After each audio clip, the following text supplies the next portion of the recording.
selamat pagi menjelang siang. Siang-siang. Nah, ini Iya, ada sip Om suaranya. Rega.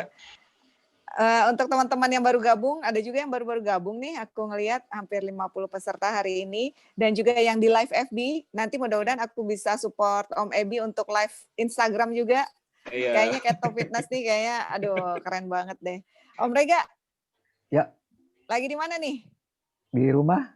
Ih, asik banget. Kalau aku lagi di daerah Cideng, hujan nih. Di sana hujan nggak? Sedikit mendung. Bentar lagi hujan tuh. Om Rega, ini kita udah nggak sabar nih untuk dengar sharingnya Om Rega nih, yang sekarang juga sudah menjadi personal trainer. Yeay, keren. Boleh tahu Om, usianya Om Rega sekarang berapa Om? Saya 54 sekarang. 54 tahun. Yes. Kelihatannya masih 24 sih.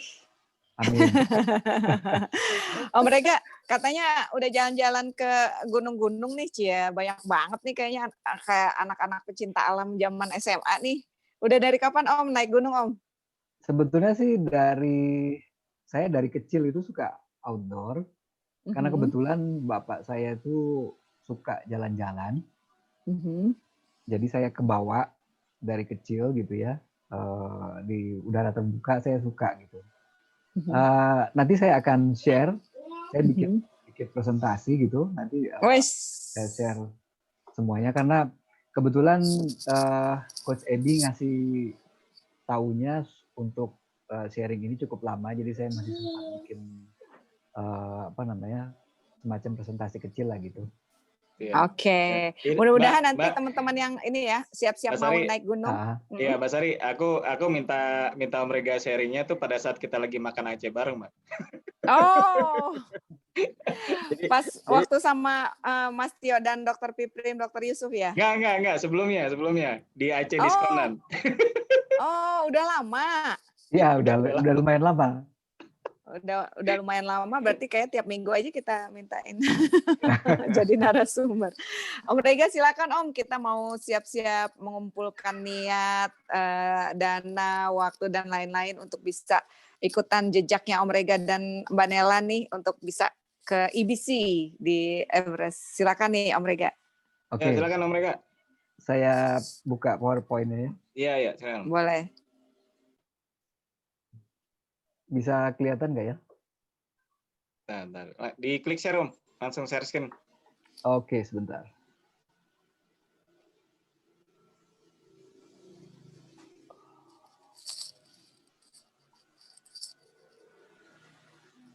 Share screen. Bentar ya. Oke, ini lagi starting screen sharing. Oke. Sudah muncul Om Rega. Ya.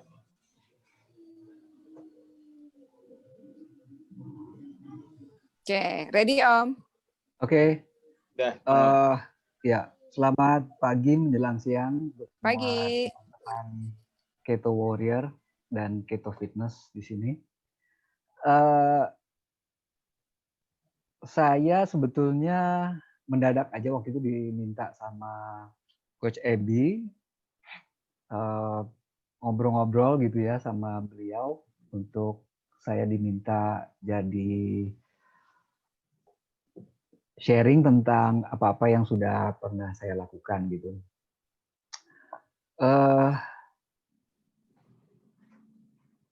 Kagok juga nih, soalnya biasanya nggak pernah pakai online begini, jadi nggak kelihatan orangnya gitu. Oke, jadi kita ngobrol santai aja, cerita tentang gimana saya. Nanti kalau memang ada yang mau ditanya, silakan dipotong aja nggak apa-apa. Ini saya nggak lihat chat, jadi nanti kalau memang mau tanya, silakan dipotong aja ya. Nama saya itu Rega Himawan, itu ada FB sama IG saya di bawah kalau memang mau lihat. Tapi saya nggak cukup aktif di medsos, gitu. Jadi bukan pemedsos gitu. Kadang-kadang aja saya posting. Pekerjaan saya itu salesman di peralatan survei pemetaan. Jadi peralatan-peralatan yang dipakai untuk memetakan wilayah begitu. Dari kecil itu saya suka outdoor, dan selama bekerja selama inilah ya, saya sering room sickness kalau di kantor terus itu lebih dari 3 bulan. Saya bisa pilek gitu. Obatnya cuman keluar aja, keluar jalan-jalan di outdoor gitu seharian, nanti terus sembuh sendiri. Kemudian saya kenal ketofastosis itu dari adik saya, adik ipar lebih tepat. Dia ngasih tahu tentang ketofastosis, terus kemudian dia aplikasikan ke adik saya dan dirinya sendiri gitu, ke adik ipar saya. Hasilnya baik. Lantas saya cari tahu tentang ketofastosis ini. Selama 3 bulan tuh saya pelajari tiap hari, saya baca macam-macam jurnal, saya lihat FB-nya, posting macam-macam lah ya, menarik-menarik, baik yang pro kon segala gitu ya. Lantas kemudian mulai 16 Mei 2018 itu pas bulan Ramadan, saya start. Sampai sekarang tetap di fase induksi. Jadi saya selalu di situ karena saya anggap itu paling mudah gitu. Jadi saya nggak terlalu susah mikirin harus ambil pola makan kayak gimana gitu. Dan saya terus belajar dan bertanya ke FLS sama siapa saja, baik itu secara langsung ataupun tidak langsung ya. Nah biasanya ditanya nih, pertanyaan apa ya namanya, klasik lah. Kalau di KFLS, kayak apa sih Devo-Revo-nya gitu ya. Nah itu saya, waktu sebelum KFLS, menarik ya. Itu bisa ketawa-ketawa dengan bawa kulkas sebesar itu gitu. Nah, ini kebetulan bikin acara sama teman-teman alumni sekolah dulu. Itu dijajarin, ini kayak begini nih. Itu semuanya bawa kulkasnya besar-besar. Terus kemudian sesudah KF jadi seperti itu. Dan perubahan secara bobot itu dari 85 kg sampai akhirnya jadi 62 kg. Itu berangsur kalau nggak salah saya sekitar 5 atau 6 bulan gitu. Sesudah itu stuck, nggak turun lagi, nggak bisa turun lagi gitu. Walaupun saya pola makannya sama.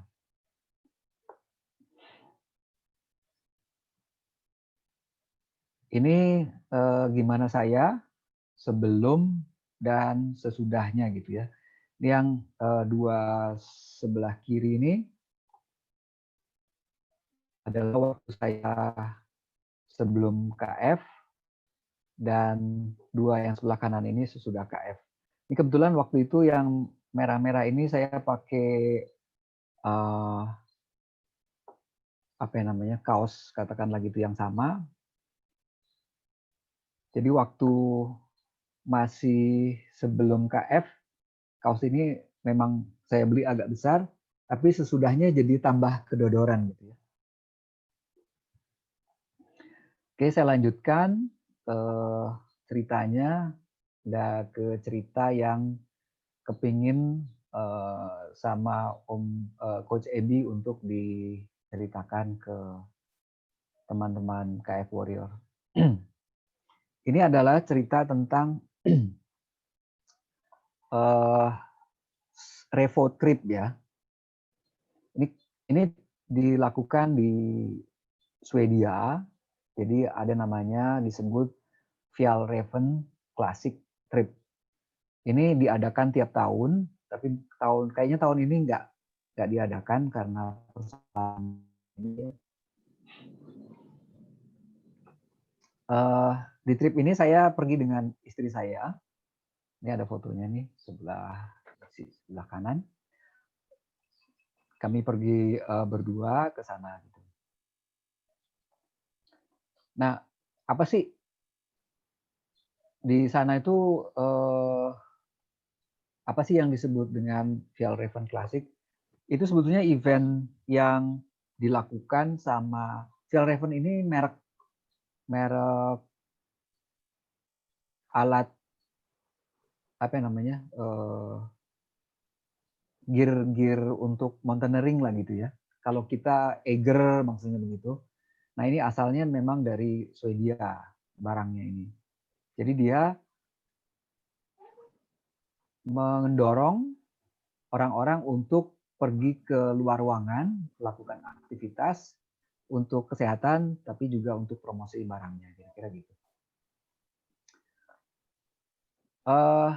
Di sana itu dikenal namanya Nordic Walking. Nordic Walking ini sebetulnya jalan di outdoor, terus bawa supply seperlunya. Kadang-kadang cuma 1 hari gitu, hari penuh gitu ya. Terus selalu bawa tongkat. Karena bawa tongkat itu kalau secara aktivitas kesehatan itu menggunakan sekitar 80-90% dari bagian badan kita semua gitu. Dibandingkan kalau kita hanya jalan kaki saja.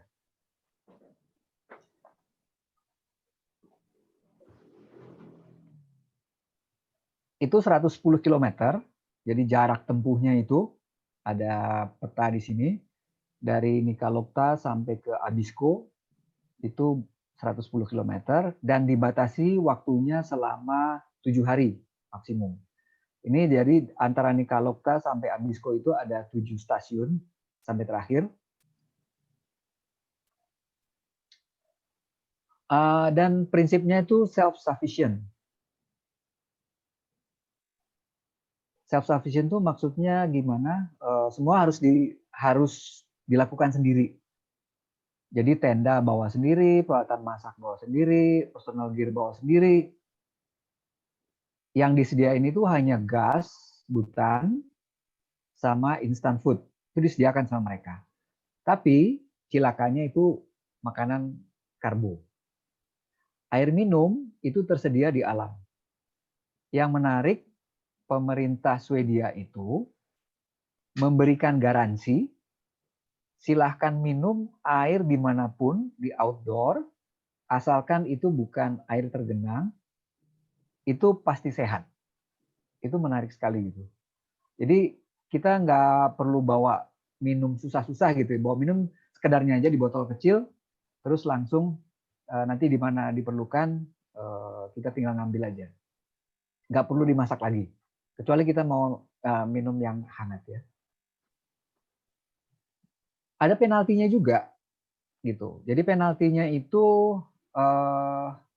kita tidak boleh melewati waktu 7 hari.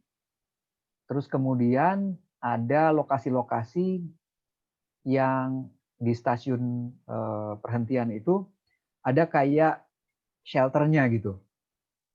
Jadi kayak rumah penginapan. Kalau kita ketahuan nginep di situ, kita nggak tidur di tenda sendiri, itu didiskualifikasi. Terus dapatnya apa sih ke sana tuh ya? Dapatnya itu ada souvenir khusus, itu cuma memang bisa dapat asalkan kita memenuhi syarat dan tiba di finish sesuai waktunya, dan pemandangan alamnya yang luar biasa memang. Beda sekali dengan wilayah-wilayah lain di apa namanya di Eropa misalnya atau di Indonesia gitu ya, beda memang.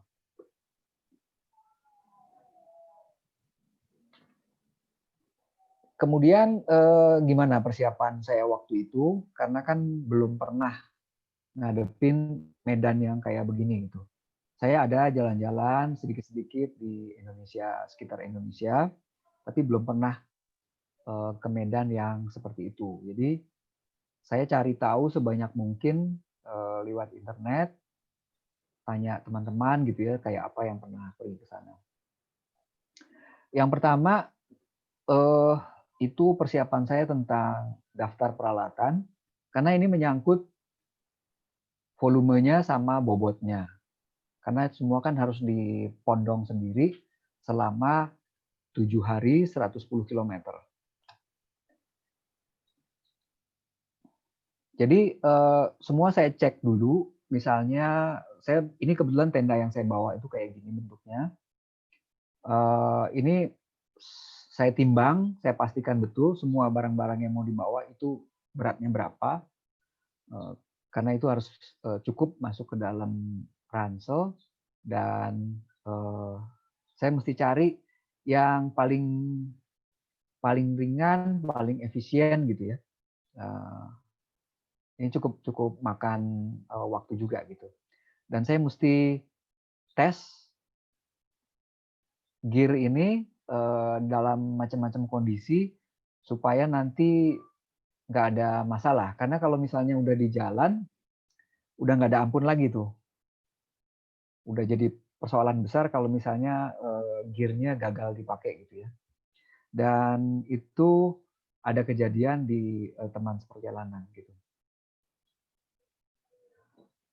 Termasuk kompor. Waktu itu kompor saya tes, ternyata ada masalah di cuaca yang dingin sekali gitu. Jadi akhirnya saya bongkar kompor itu, saya cari tahu kenapa kok bisa gagal.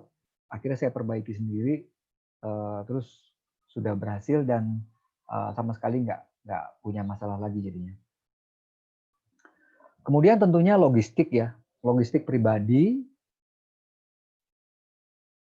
terkait bahan makanan. Kalau minum sih mungkin bangsanya teh, kopi nggak terlalu masalah. Bahan makanan ini yang agak repot.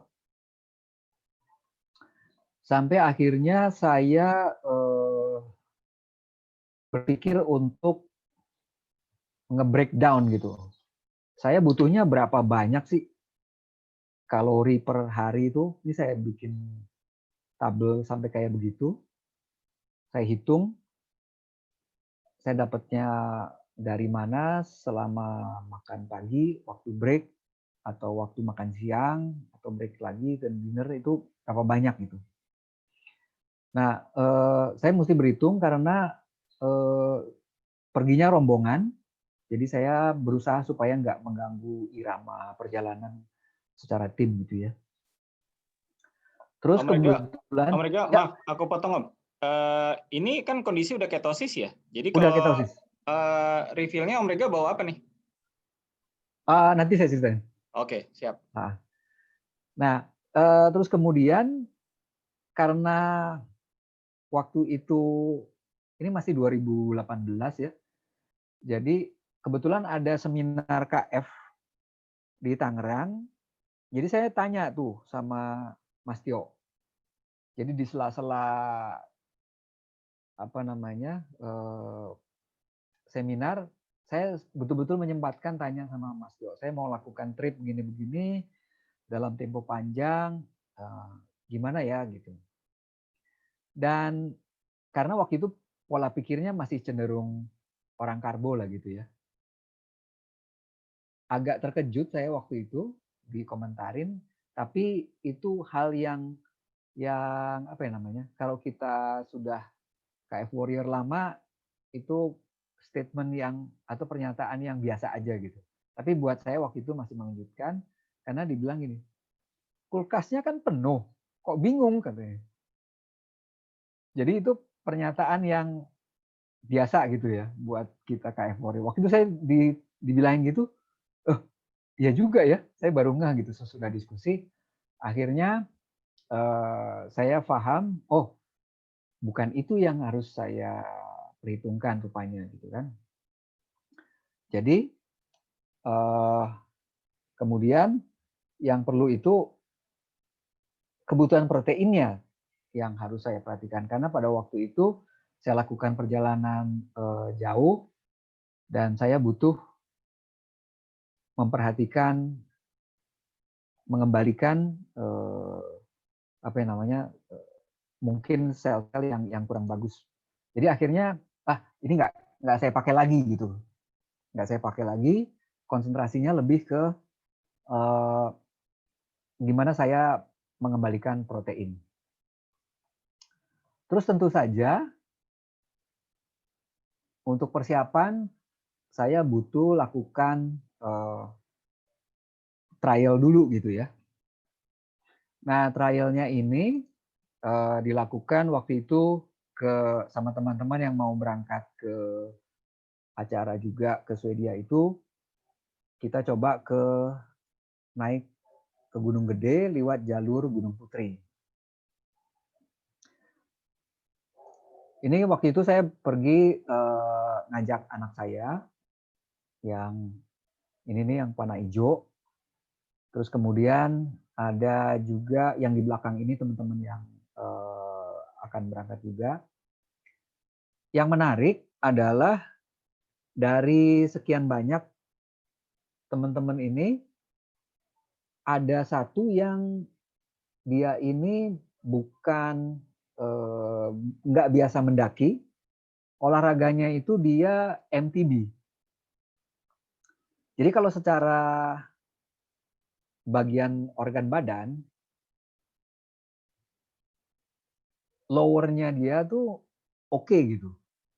Jadi kita tahu kalau MTB ini kan naik turun gunung pakai sepeda, jadi otot quadricepsnya sama pokoknya otot bagian bawahnya, pinggang ke bawah oke lah gitu ya. Nah, ini teman yang ini, dia tinggalnya di Malang. Dia ada sekali dua pergi naik gunung, tapi terus sekali-sekali saja. Dan dia lebih suka gaya trail running, jadi cepat dengan bawa beban sedikit. Nah, yang mengejutkan pada waktu, karena kan kita waktu itu latihan, jadi berusaha mendekati full gear yang dibawa itu dipakai semua gitu. Kita betul-betul pakai apa-apa yang akan kira-kira dibawa di dalam perjalanan nanti itu dimasukin gitu. Saya waktu itu bawa lebih sedikit sih, mungkin saya bawa sekitar 15 sampai 18 kilo itu berat backpack saya waktu itu. Terus yang mengejutkan teman ini waktu turun gunung cedera quadriceps bawah yang sebelah kanan. Sampai akhirnya dia memutuskan untuk nggak jadi membatalkan tripnya ke Swedia waktu itu. Jadi ada hal-hal yang karena kita nggak biasa lakukan itu menimbulkan kesulitan buat diri kita sendiri. Ada hal menarik terhadap diri saya waktu melakukan trial trekking ini. Saya sebutnya switching energi gitu ya, switching genset lah istilah saya gitu ya. Nah ini terjadi di tahapan awal pendakian gitu. Jadi kalau misalnya kita waktu itu naik ke Gunung Gedenya itu lewat jalur normal Gunung Putri, itu di sana ada 5 pos. Pos yang ke-6 itu nggak ada, pos ke-6 itu sudah di Lembah Surya Kencana namanya. Waktu berangkat itu nggak ada masalah, sampai di pos 1 itu tuh tiba-tiba saya hilang tenaga gitu, ngempos gitu ya. Saya juga heran kok bisa begitu gitu. Nah waktu itu saya belum paham kenapa bisa jadi begitu, sampai akhirnya saya minta sama teman-teman saya istirahat dulu deh. Kalau kalian mau duluan, duluan. Terus pada nggak mau. Udah kita tungguin aja lah berapa lama perlunya gitu ya. Nah biasanya kalau kita break itu tuh paling lama 5 menit. Jadi nggak sampai badan ini menjadi terlalu dingin gitu. Saya waktu itu butuh hampir 15 menit. Sampai tidur saya. Nah rupanya badan saya itu waktu itu belum beradaptasi dengan perubahan apa yang namanya, energinya dari glukogen ke keton gitu ya. Kalau dihitung-hitung sih mungkin benar juga gitu, karena waktu itu hampir sejam pendakian ke pos 1 itu. Jadi kalau misalnya kita tahu, kalau mau hitung-hitung perkiraan gitu ya, di badan kita, kalau berat kita 60 kilo itu kira-kira ada sekitar 350 kalori gula, itu habis kira-kira hampir 45 menit sampai 1 jam. Nah itu saya sudah habis tuh. Jadi total yang ada di otot sama di lever kayaknya sudah habis waktu itu. Nah waktu switch ke energi lemak, saya belum bisa cepat waktu rupanya adaptasinya gitu. Nah itu apa namanya, kita perlu memperhatikan kondisi-kondisi kayak begitu, mengenali kondisi kayak gitu ke badan kita sendiri. Waktu itu saya nggak ngerti karena nggak ada yang tempat bertanyanya nggak ada, belum ada juga yang berkasus kayak gitu kalau saya lihat di komunikasi FB atau Telegram dan yang lain-lain pada waktu itu. Jadi Om Rega itu kondisi glikogen otot udah kosong ya berarti ya? Iya. Pada saat dan belum bisa switching ke body fat ya? Betul. Itu saya butuh waktu sekitar 15 menit waktu itu. Nah, dan itu saya sampai harus tidur. Saya mungkin tertidur sekitar 3 menit lah waktu itu. Hilang gitu ya. Tertidur 3 menit. Total rest time saya waktu itu sekitar 15 menitan gitu. Dan teman-teman ini udah nggak sabar gitu karena semua badannya udah jadi apa namanya, udah dingin gitu kan. Untuk start lagi butuh warm up lagi gitu. Akhirnya mereka yang ngajak, udah yuk jalan yuk, udah 15 menit nih gitu. Terus akhirnya mulai saya jalan. Nah sesudah itu yang menarik, udah nggak ada masalah lagi. Saya bisa nggak berhenti. Sekarang saya yang nungguin teman-teman malahan gitu. Sampai di apa namanya, di tempat tertingginya di Lembah Surya Kencana itu, saya yang malah ketawa-ketawa gitu. Nah, karena udah pakai body fat ya, yang keduanya udah pakai body fat nih. Nah, jadi udah nggak pakai genset lagi, sekarang udah pakai PLN. Pakai PLN. Mau disedot berapa banyak, ayo aja gitu. Nah, itu menarik ya. Oke, kita lanjutkan. Jadi karena international event, ini ketemu sama banyak orang-orang dari negara-negara lain. Ini kebetulan yang ini nih saya ketemu sama teman-teman dari Malaysia yang di event sebelumnya tuh pernah ketemu gitu ya. Ini waktu di sana juga disambut sama orang-orang Swedia di sana gitu. Ini di tempat apa ya namanya istilahnya, di gedung tempat penerimaan mereka di sana gitu, besar sekali, itu kayak semacam hanggar gitu yang dipakai sama mereka, diterima di situ, terus kemudian mereka show barang-barangnya dan segala macam kalau kita mau beli apa segala gitu atau mau coba pengen tahu. Nah, ini di sana kita datang itu disediain lapangan aja gitu. Kalau mau istirahat, ya udah kamu buka tenda aja di situ gitu. Nah, tapi fasilitas umumnya disediakan. Jadi ada untuk tempat mandi, ada tempat untuk macam-macam lah ya gitu. Bahkan disediakan tempat mandinya tuh sediakan air panas dan ada saunanya gitu.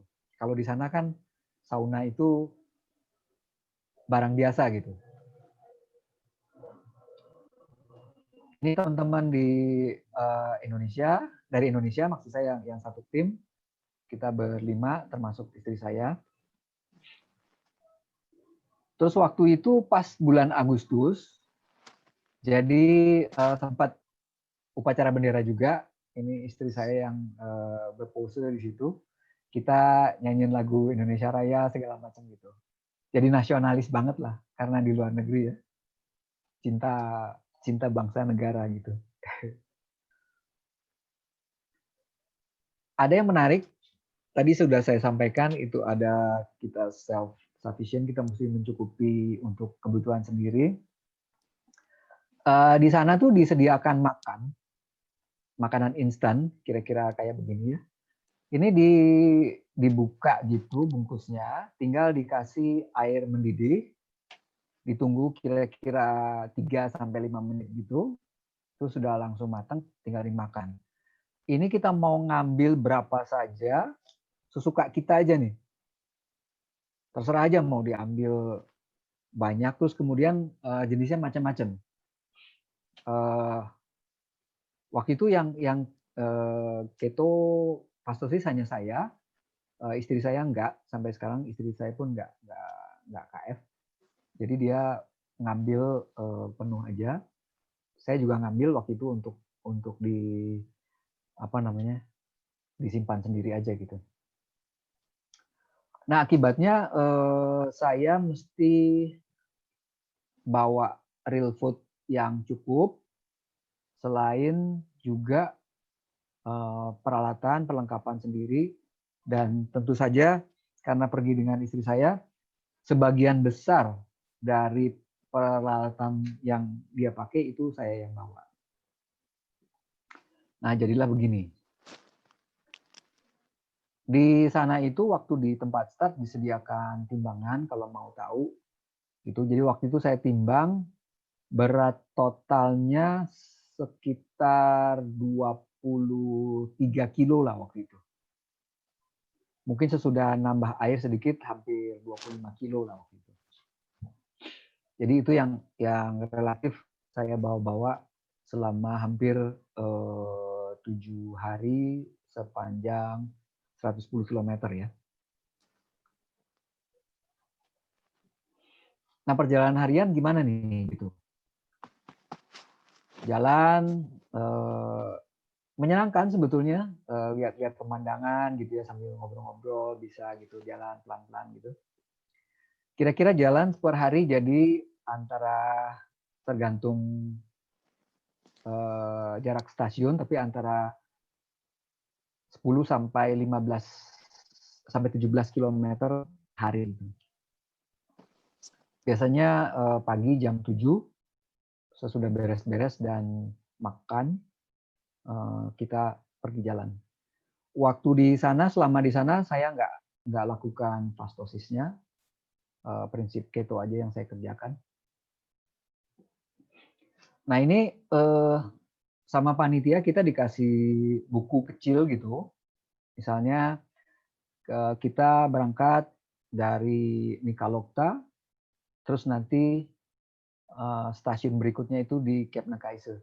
Di Kebnekaise ini kita mesti lapor, nanti dicap.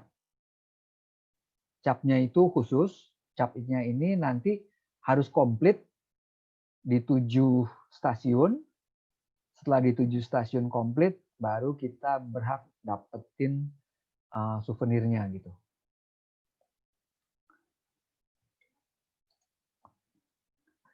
Nah, ini ada di salah satu stasiun, ini kalau nggak salah saya di Kebnekaise ini, di stasiun pertama, itu mereka jualan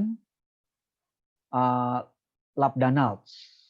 Jadi bukan McDonald's, tapi Lapdanalds.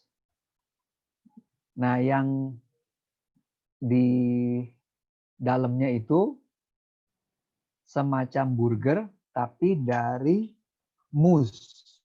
Moose ini rusanya di sana gitu ya, yang tanduknya itu bercabang banyak. Gitu. Di sana itu kayak dipelihara, bukan dipelihara sih ya, dibiarkan liar tapi ada yang punya gitu. Nah ini secara diperbolehkan untuk diburu dan dimakan, tapi secara terbatas ada waktunya tiap tahun. Jadi saya beli gitu, tapi akhirnya yang rotinya itu saya kasihkan istri saya hanya makan dagingnya aja. Ada kejadian menarik juga di sini. Jadi waktu tiba di Singi, Nah, waktu tiba di Singi ini kira-kira itu jam 3 sore gitu ya. Itu begitu mau masuk kira-kira mungkin 1 kilometer lah mungkin ya. Sebelum masuk ke checkpoint, itu hujan gerimis. Saya jalannya aja terus gitu. Saya pikir tinggal 1 kilo nggak apa-apa lah gitu ya. Saya nggak ganti gear, jadi saya tetap pakai apa yang ada di badan aja. Sementara teman-teman itu pakai gear apa yang namanya pakai windproof gitu ya. Saya nggak pakai apa-apa. Saya cuma pakai 2 layer, base layer sama semacam sweater yang kuning ini yang saya pakai. Itu aja. Terus basah jadinya. Saya pikir tadinya begitu sampai di checkpoint kita akan segera bongkar barang, buka tenda segala macam gitu ya, dan saya bisa ganti baju. Nah, saya keliru rupanya di situ, keliru. Teman-teman begitu sampai, itu rupanya rame di sana. Jadi ada tenda besar, orang pada ngopi, pada ngeteh gitu ya. Dan mereka semua pada ke situ. Akhirnya saya kedinginan. Kedinginan itu lebih dari 1 jam, mungkin hampir 1,5 jam. Sampai akhirnya saya nggak kuat. Saya bilang sama istri saya, nggak bisa nih. Saya nggak kuat nih, harus ganti dan harus bongkar ransel dan buka tenda gitu ya. Akhirnya saya minta sama teman-teman, udahlah kita buka tenda dulu deh. Akhirnya buka tenda sambil menggigil saya karena istri saya nggak bisa diriin tenda, harus saya yang diriin tendanya gitu. Saya harus buka tenda sambil gemeter gitu ya. Saya paksa supaya berdiri. Begitu tenda udah beres, saya langsung ganti, semua ganti, langsung masuk sleeping bag. Langsung tidur saya. Langsung tidur, ada mungkin 2-3 kali lah gitu. Istri saya bangunin, mau makan dulu nggak, apa gimana. Saya bilang enggak, kalau ada minum aja, saya bilang. Minum panas. Terus kemudian dibikinin minuman hangat. Tapi saya terus tidur sampai pagi. Paginya rupanya masih belum cukup recover karena kemakan banyak itu stamina-nya. Terus akibatnya antara Singi dan Cakca, jadi 2 stasiun itu, saya drop, performance saya drop, masih bisa jalan tapi speed-nya udah nggak normal gitu. Cuman 3/4 sampai setengah dari speed yang biasa gitu. Jadi saya ketinggalan. Jadi mungkin saya ketinggalan dari teman-teman itu, termasuk dari istri saya, mungkin sekitar 10 sampai 15 menit lah. Jadi kalau mereka udah break di depan, itu saya baru datang mungkin 10 sampai 15 menit kemudian. Sampai ada teman-teman itu yang sesudah pulang ke Indonesia, saya baru tahu ceritanya dari istri saya. Mereka bilangin ke istri saya, udah tuh si Rega berhenti aja lah ininya apa namanya dari ketonya gitu. Istri saya bilang, dia pasti nggak mau lah gitu. Karena kalaupun itu mereka saranin ke saya juga nggak berani karena kalau misalnya saya berubah seketika itu balik ke makan karbo, badan saya pasti akan lebih repot lagi nanti switch energinya gitu. Jadi saya bertahan aja, saya pikir ini saya butuh waktu untuk adaptasi aja. Terus akhirnya sesudah sampai di Cakca, badan udah recover, adaptasi lagi. Dari Cakca sampai ke finish, saya udah biasa lagi gitu. Speed udah normal, udah bisa ngobrol sambil jalan itu, bisa ngobrol. Terus kemudian kadang-kadang saya duluin yang lain juga gitu kan. Jadi udah nggak ada masalah sama sekali. Ini saya ceritakan tentang kira-kira perjalanan harian. Ini sesudah normal,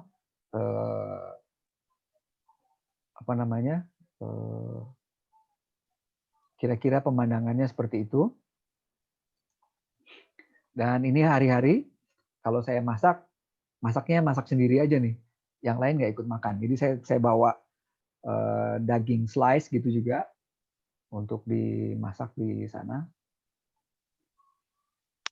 Daging slice-nya saya beli di sana karena harganya sebetulnya sama aja kayak di Indonesia harga dagingnya. Cuman karena saya khawatir kalau bawa dari Indonesia akan repot, jadi lebih segar beli di sana.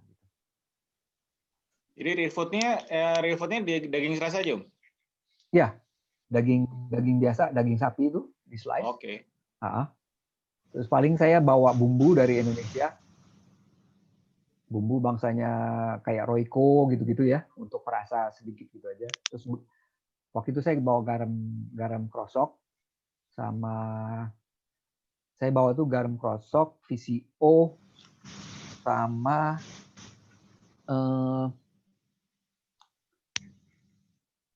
apa yang namanya, coklat. Jadi yang ringan tapi energinya besar gitu ya. Oh, sama kacang saya bawa juga. Kacang tapi beli di sana waktu itu karena harganya kurang lebih sama. Ini saya tunjukin di jam ini, kebetulan jam saya ada fasilitas temperatur. Ini baru buka tenda nih. Kira-kira jam 2 atau jam 3 siang gitu. Ketinggiannya di 900-an meter dari permukaan laut. Itu temperaturnya 8 derajat. Gitu. Jadi kalau malam itu bisa 0 gitu ya, kadang-kadang minus. Tapi kalau misalnya pagi kita nggak ketemu es lah gitu ya. Ada kejadian waktu itu sempat dikasih tahu akan terjadi badai. Kejadian benar gitu, malam badai. Saya tidurnya kebangun-bangun sebentar, tapi kalau istri saya tidurnya lelap aja karena dia tahu bahwa saya bertanggung jawab rumahnya nggak kebawa angin, tendanya nggak kebawa angin ya. Itu dipesenin sama yang penjaga stasiunnya itu supaya semua pasak tenda ditindihin batu gitu. Sempat dikasih tahu gitu. Nah, kita kerjain semua. Jadi syukurnya pas bangun besok paginya teman-teman yang bareng itu tidak satupun tendanya yang ambyar gitu ya. Cuman tenda memang sampai apa ya namanya? Sampai rendah sekali gitu ya karena kena angin gitu ya. Nah, ini praktek normal saya terhadap kaki saya itu menghindari blister atau apa ya namanya, melepuh. Itu biasanya kalau perjalanan jauh saya kasih plester gitu. Kebetulan di kaki kiri saya di pangkal jempol itu mengalami pembesaran bunian ya. Jadi itu harus dilindungi betul kalau supaya nggak terjadi masalah gitu. Om Rega, bentar Om. Ini Om Maruli mau ada angkat tangan, ada mau ditanyain Om Maruli, silakan. Mungkin nggak dicerita, langsung nanya aja kali. Pencet. Oh, pencet. Oke, lanjut. Oke. Lanjut. Biar segar. Ah, ini finishing trip, tripnya berakhir setelah 7 hari. Ini dapatnya dikasih itu, ada apa namanya, badge, terus kemudian ada kayak medali gitu, terus kemudian ada kayak pin. Nah, ini kalau misalnya di antara pendaki-pendaki yang ikut vial gini, kegiatan ini bisa jadi satu apa ya namanya, kebanggaan sendiri lah gitu, karena tripnya lumayan menarik lah ke sana gitu. Nah, ini waktu pulang saya jadi portir lagi-lagi gitu kan, karena barang-barang istri saya semua harus saya bawa. Ini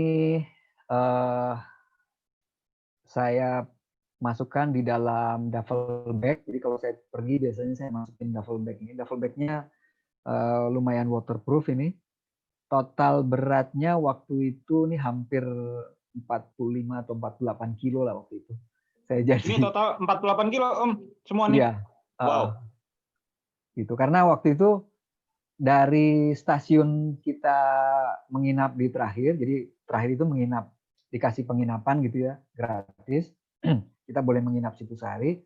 Terus kemudian kita harus naik transport kembali ke kota asal pakai kereta gitu. Jadi dari tempat nginap itu ke stasiun kereta tuh mungkin harus jalan kira-kira 1,5 kilo lah gitu.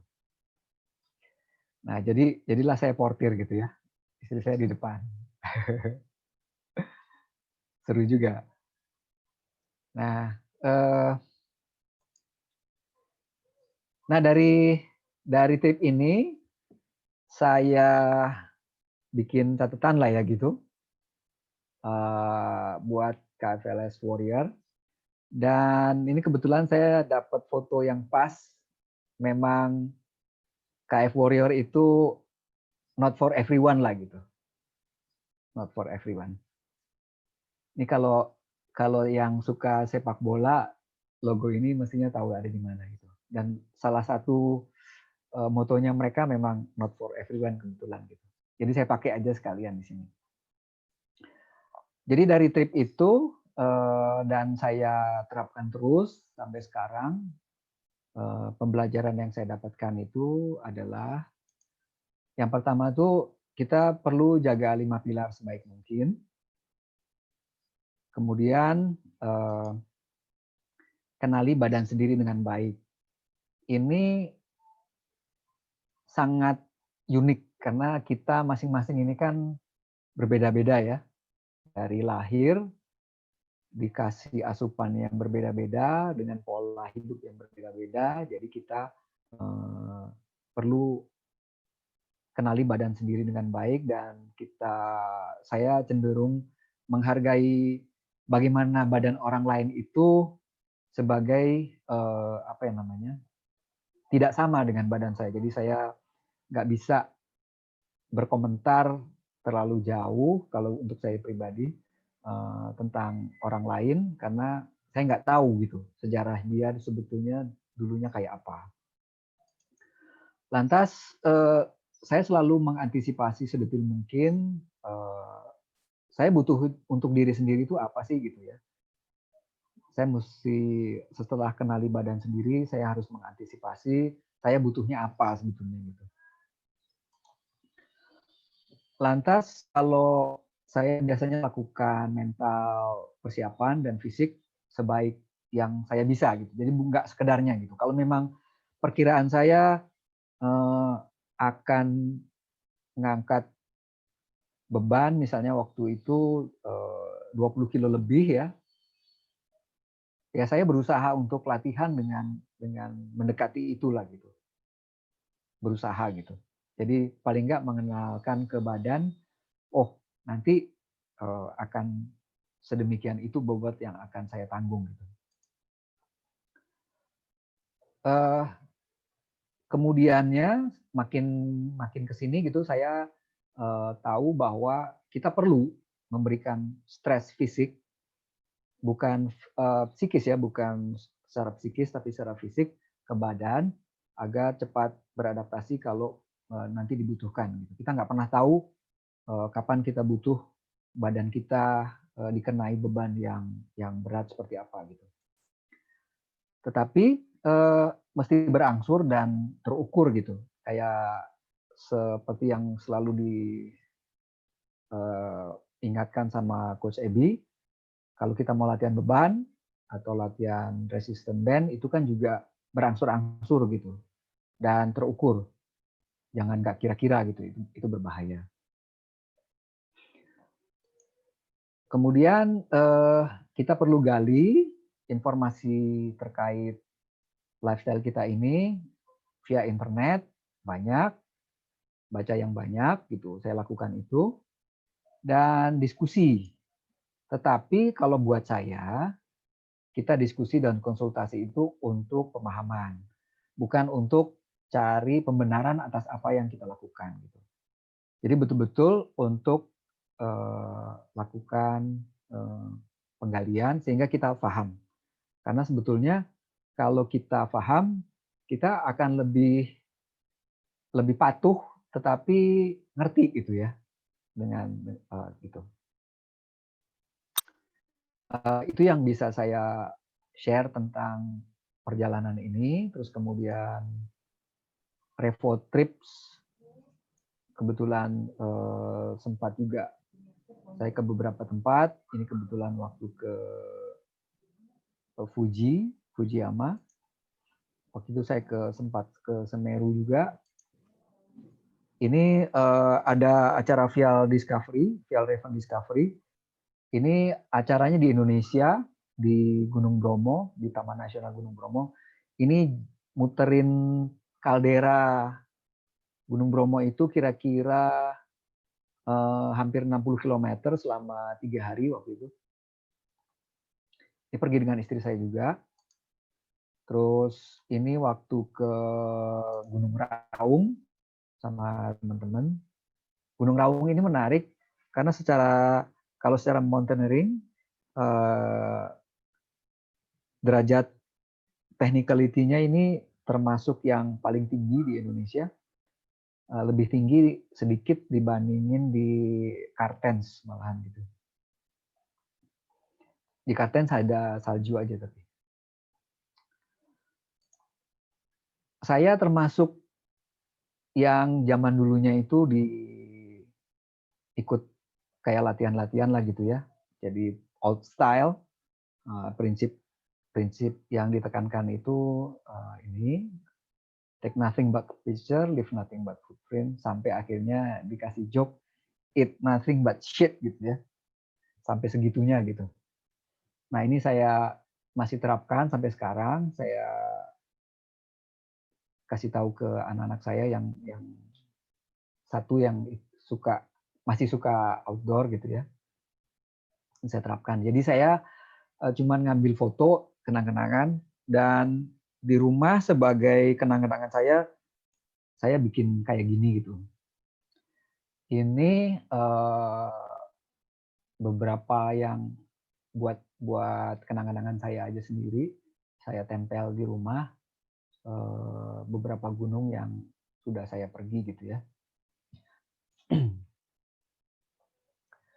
Kira-kira itu aja Coach yang bisa saya share, mungkin bisa berguna buat teman-teman sekalian, para warrior gitu. Menarik Om, menarik yes. Banget nih. Keren Om Rega. Keren. Gimana Mbak Sari? Aku ngelihat penjelasannya detail banget. Jadi ini naik gunung ya? Iya, ini aku sambil lihat jadwal Februari. Berarti kita ada jarak yang pendek dulu ya, Coach ya? Ya, rencananya kan gitu. Jadi kita ini habis Lebaran ya ke Gunung Gede rencananya kan. Nah, terus Oktober yang ke EBC. Nah, tapi yang pendek-pendek aja dulu ya. Rencananya mungkin di Sentul ya mereka ya, kayaknya ya. Ya, Sentul atau Bogor gitu. Sentul atau Bogor ya. Ntar kita lihat ya. Oke. Bu Farida resen nih, Mbak ya. Sari. Oh iya benar ya, aku lihat. Assalamualaikum warahmatullahi wabarakatuh. Selamat pagi semua. Pagi. Aku itu nenteng HP sambil naik motor sana sini sambil hilang denger sampai nggak bisa speechless gitu. Gila banget ya gitu loh. Pertama salut aja sama Mas Epi kok bisa datengin orang-orang kayak gini ya. Maksudnya tuh magnetnya Om Ebi tuh magnetnya. Iya, gila banget bisa ngajakin orang-orang. Ini teman-teman warrior yang lain tuh perlu tahu nih, Mbak Sari. Acaranya asik-asik, saya walaupun ya istilahnya lagi repot wirawiri tak nyalain juga sambil denger gitu ya.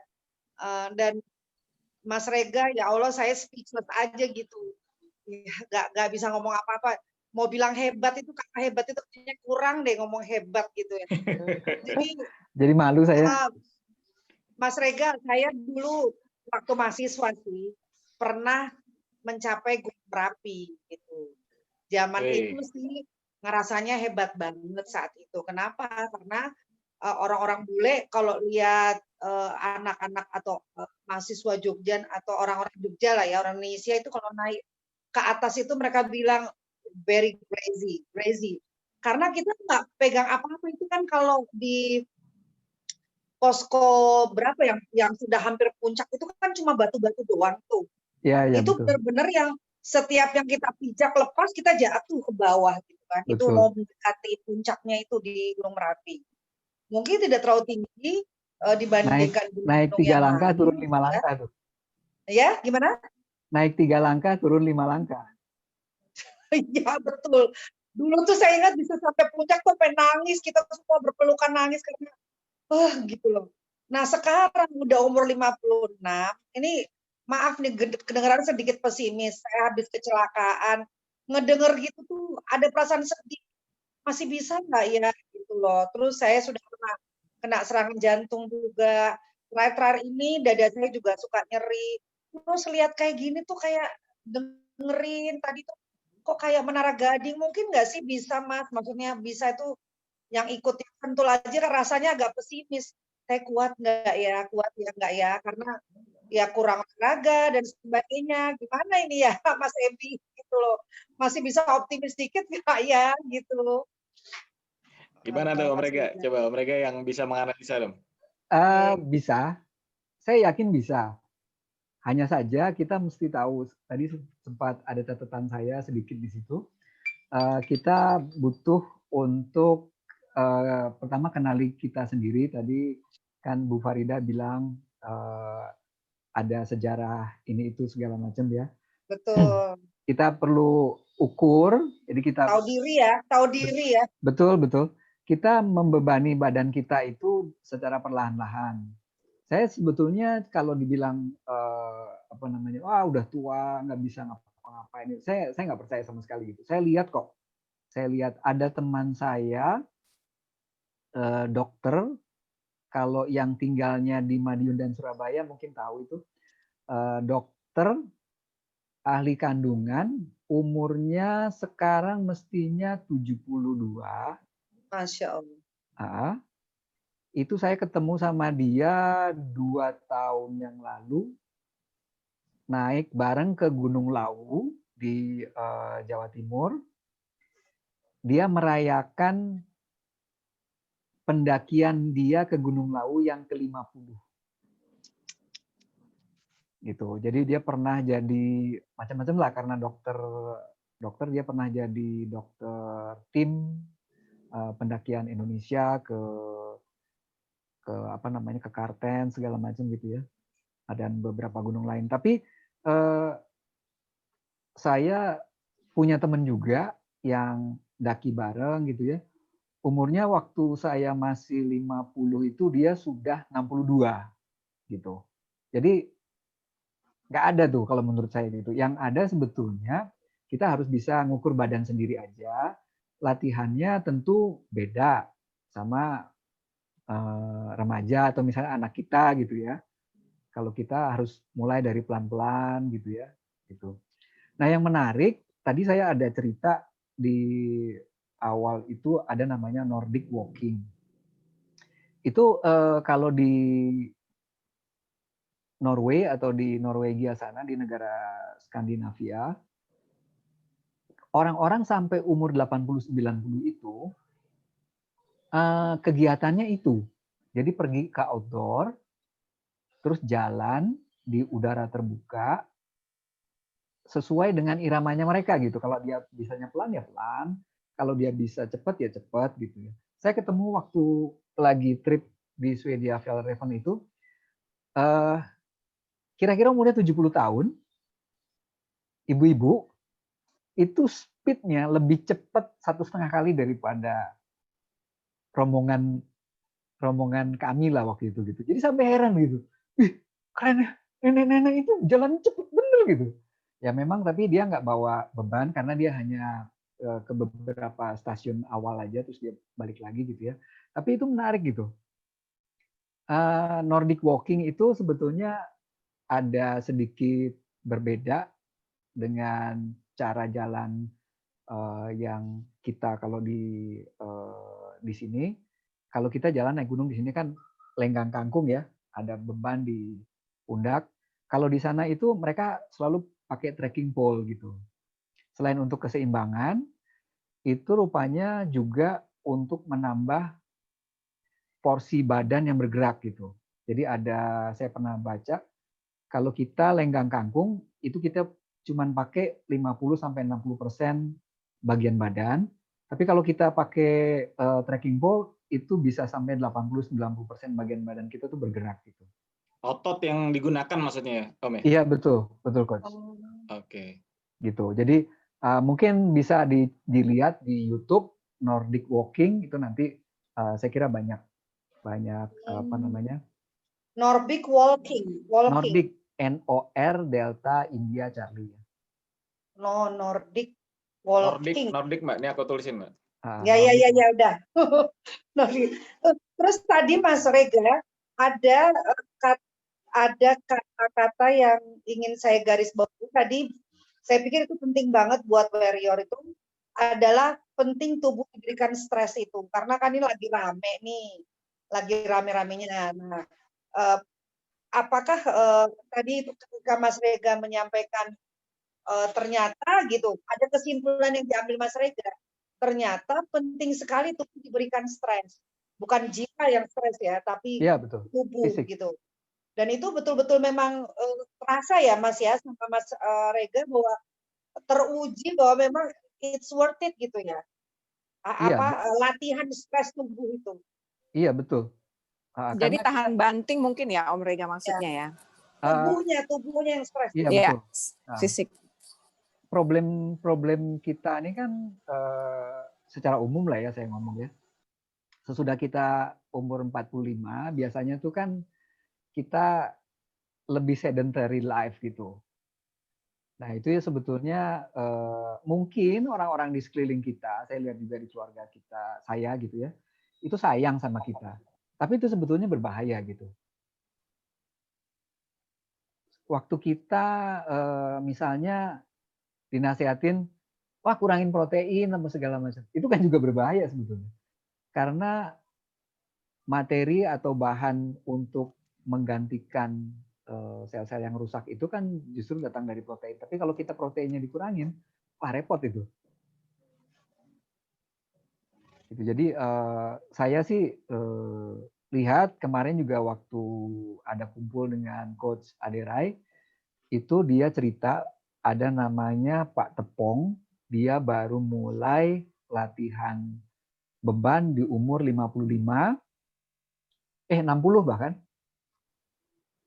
Terus yang menarik ceritanya begini, Pak Tepong ini sampai temenan lama sama mereka ini, sama Coach Aderai dan segala coach yang lain yang ada di situ. Terus kemudian karena umurnya sudah demikian lanjut, mereka ini suka bilang, wah kalau kamu duluan ntar dipanggil, kita oke-oke aja lah gitu kan. Udah waktunya lah secara umur gitu kan. Terus kemudian dia nggak pergi-pergi gitu. Sampai akhirnya mereka suka bercanda-bercandain gitu. Lantas musim pandemi ini karena rupanya si Pak Tepong ini mendapat tekanan psikis bukan fisik gitu. Jadi dia stres karena nggak punya teman lagi yang seumur dia. Dia nggak bisa ketemu lagi, cuma online gitu kan. Akhirnya dia pergi di umur 90. Luar biasa kan?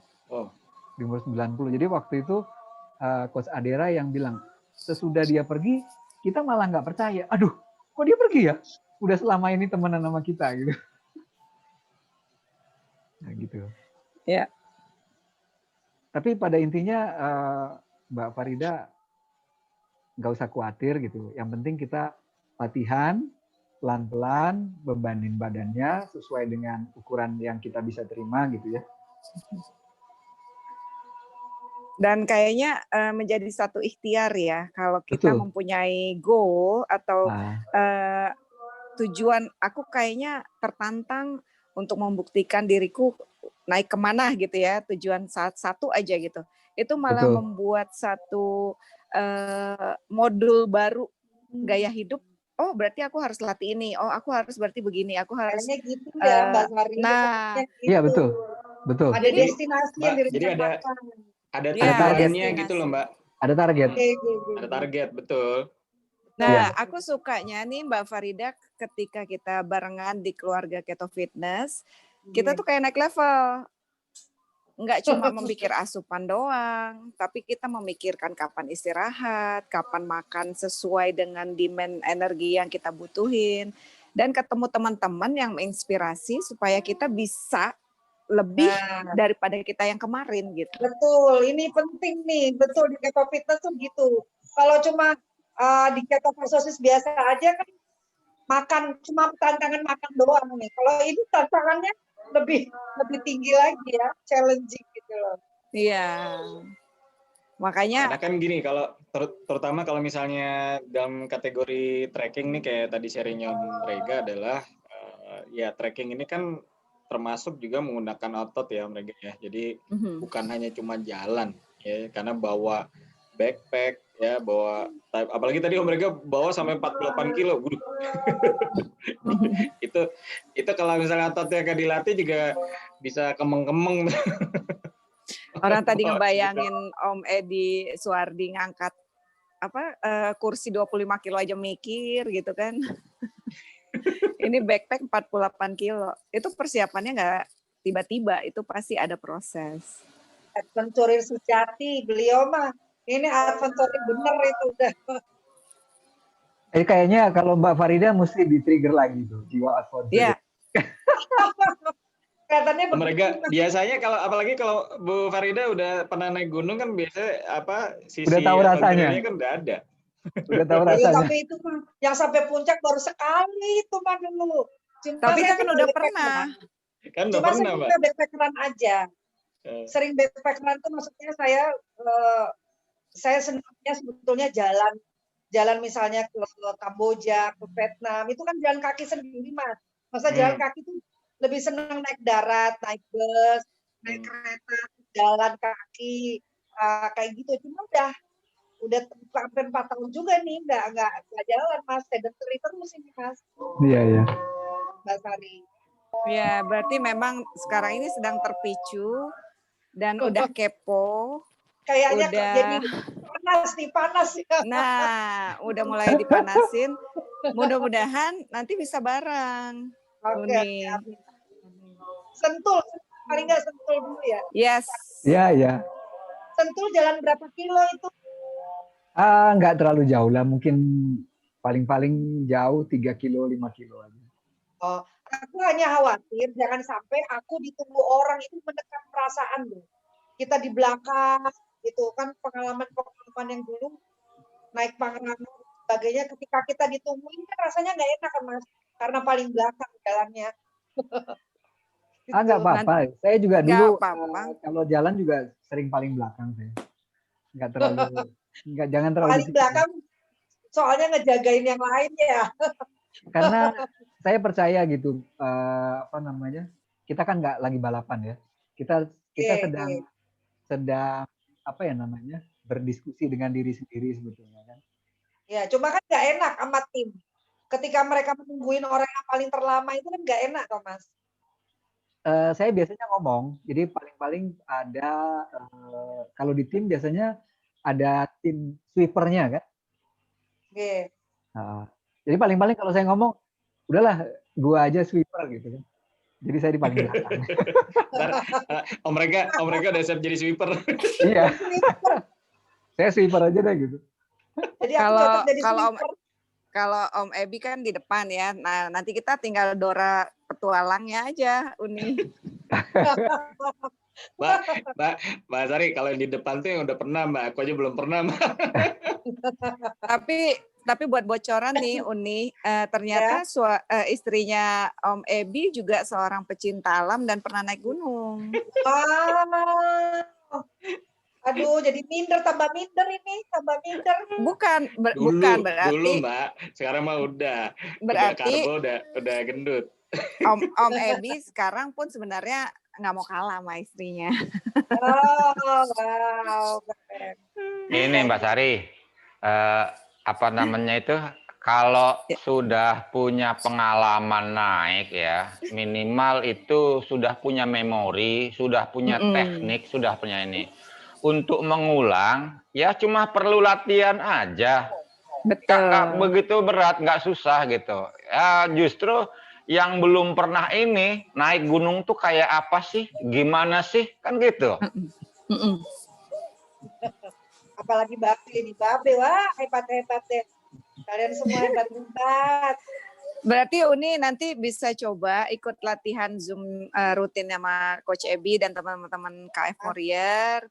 Terus kita coba targetin dulu ke Bogor Ya. atau ke Sentul. Ada grupnya ya? Ada grupnya yang itu? Ada. Telegram. Kita ikut. Telegram grup ya, Bu Farida ya. Oke, siap. Itu ada banyak cat-cat, kita udah dari ini ada gear-gear. Nah, Mbak Sari, gear, kita bahas gear dikit, Mbak. Boleh, kita bahas perlengkapan nih Om Rega. Karena kemarin aku, Mbak Nino, sama Mas Ebi kan sempat ngobrol. Kebetulan aku bawa suamiku yang juga pernah naik gunung. Kayaknya nyambung gitu loh sama Om Rega. Om Rega boleh sharing sedikit tentang gear nggak? Gear sebetulnya lebih ke apa ya namanya? Kalau soal pilih-pilih itu apa istilahnya ya? Kesukaan masing-masing lah. Tapi ada kebutuhan secara apa ngomongnya gimana ya? Ada kebutuhan, ada keinginan gitu. Jadi kalau kita misalnya gini, kita butuh baju hangat, tetapi kita ingin yang warnanya biru, saya ingin yang pakai resleting, saya pengen yang gimana gitu. Jadi kebutuhannya itu yang diutamakan. Tapi kalau kita ingin atau kemauan kita yang bagaimana itu terserah masing-masing. Di grup sebetulnya Mbak Farida itu sudah dimasukkan di grup yang Telegram, itu ada dimasukkan sudah kira-kira daftar gear yang kira-kira kita butuhkan itu seperti apa gitu ya. Mungkin zaman dulu itu kurang lebih sama ya, misalnya kita butuh sepatu, butuh perlengkapan untuk penghangat badan, terus kemudian penghangat badan itu kan macam-macam ya, mulai dari atas kepala gitu ya, sampai ke leher mungkin, sampai ke badan, terus kemudian ke jari tangan, telapak tangan, terus kemudian ke kaki gitu ya. Nah itu masing-masing ada kebutuhannya dan terserah masing-masing untuk bagaimana itu dilengkapinya gitu. Mungkin rencananya sih nanti di lain waktu direncanakan kita akan berkegiatan offline gitu. Saya bawa contoh barangnya karena terutama buat teman-teman yang kepingin naik gunung tapi belum pernah sama sekali, biar tahu kayak apa sih barangnya itu gitu. Karena ada jenis-jenis barang yang ditawarkan, misalnya kita mau belanja online, tapi kita nggak betul-betul tahu gitu jenis barangnya seperti apa. Jadi supaya jangan nanti kita salah investasinya gitu. Oke. Tapi kalau untuk ke Sentul doang nggak terlalu ribet kali mungkin ya gearnya ya? Nggak, ya pakai ini biasa nggak apa-apa. Iya, kita trekking pulang pergi aja gitu ya? Iya betul. Kalau yang ke Sentul nggak, pakai sepatu lari juga nggak. Oke, berarti intinya trekking pertama kita nanti rencana Keto Fitness ke Sentul, berarti sudah terbayang gitu ya gearnya ya Om? Iya, kalau yang ke Sentul itu kayak kita pergi jogging aja nggak apa-apa. Yes, kayak kita outdoor aja lah pokoknya ya? Ya, pergi jogging pagi-pagi gitu nggak apa-apa. Mungkin ada yang mau bertanya ke Om Rega nih, mumpung kita masih bisa nanya gear atau perlengkapan naik gunung, silakan raise hand. Mungkin peralatannya di barangkali dibikin listnya untuk yang Sentul walaupun sesederhana apapun tetap perlu di list gitu. Jadi Biar teman-teman buat siap. cross check ya. Oke. Ya, nanti di grup Telegram aja Uni. Oke, siap. Sudah Nah, di-share nanti kok di grup Telegram. Di Telegroup itu mungkin ke Gunung Gede sama itu kan ke IBC kurang lebih. Tapi kalau untuk tracking nanti kita Ada, review udah lagi masuk yang situ. lebih. Udah ya. Oke. Udah. Di Telegroup ada ya Uni. Nanti Uni tinggal gabung. Ya, ada linknya. Tanggal berapa tuh itu rencananya? Tanggal berapa? Ada di chat juga Uni rencananya Februari sih untuk rencananya Uni. Februari Februari abis Imlek ya. Mungkin Oke. kalau nggak pertengahan akhir lah. Nah, gitu. Iya. 2 bulan persiapan nih, 2 bulan. ya kurang lebih Jadi, 2 bulan. Mulai dilatih Uni. Jadi maksudnya karena kan ya Jalan, paling nggak walaupun Sentul ya kaki ya. Jadi Betul. kalau trekking nih yang jelas otot kaki semua bermain lah, quadricep, hamstring, adductor ya, calf semua ada ininya semua gitu. Dan Semua ya mungkin mereka. tidak terlalu beban berat dengan backpack ya coach ya. Enggak. Iya, kalau ini kan nggak perlu ya mereka ya. Nggak perlu. Enggak. Mungkin Kita- Uni yang punya cedera bahu nggak masalah gitu loh. Enggak. Iya. Ya, betul.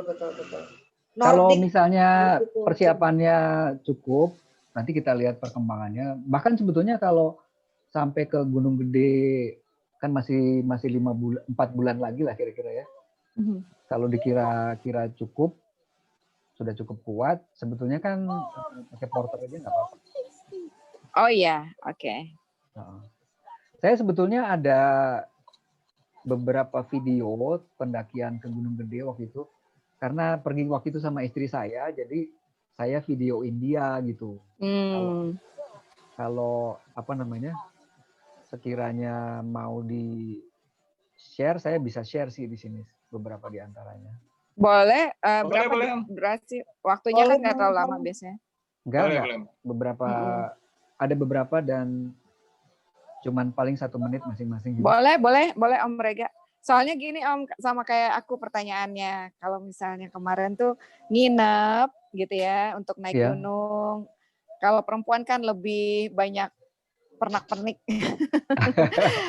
yang aduh mandi nggak ya, atau mungkin lagi datang bulan gimana ya, nah kayak gitu-gitu. Ini zaman dulu mah kalau naik gunung mah itu kagak ada cerita kayak begitu, mah pipis di mana aja ada air sedikit.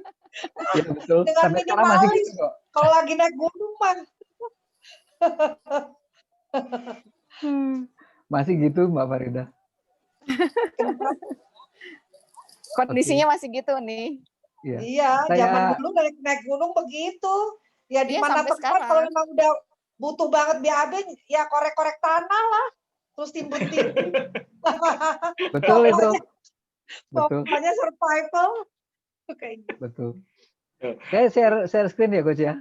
Boleh, silakan. Silakan mereka.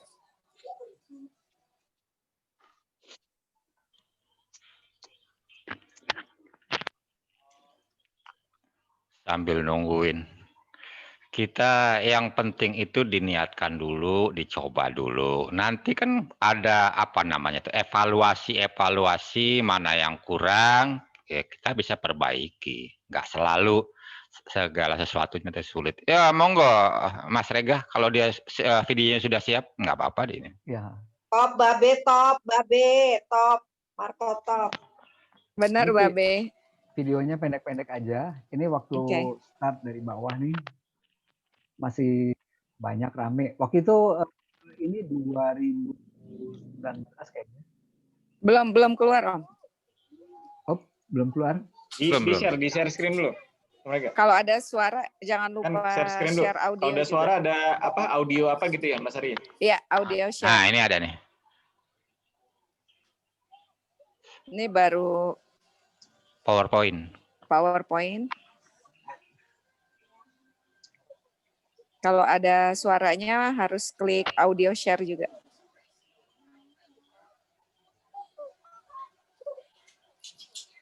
Gunung Putri ya, Om Rega ya?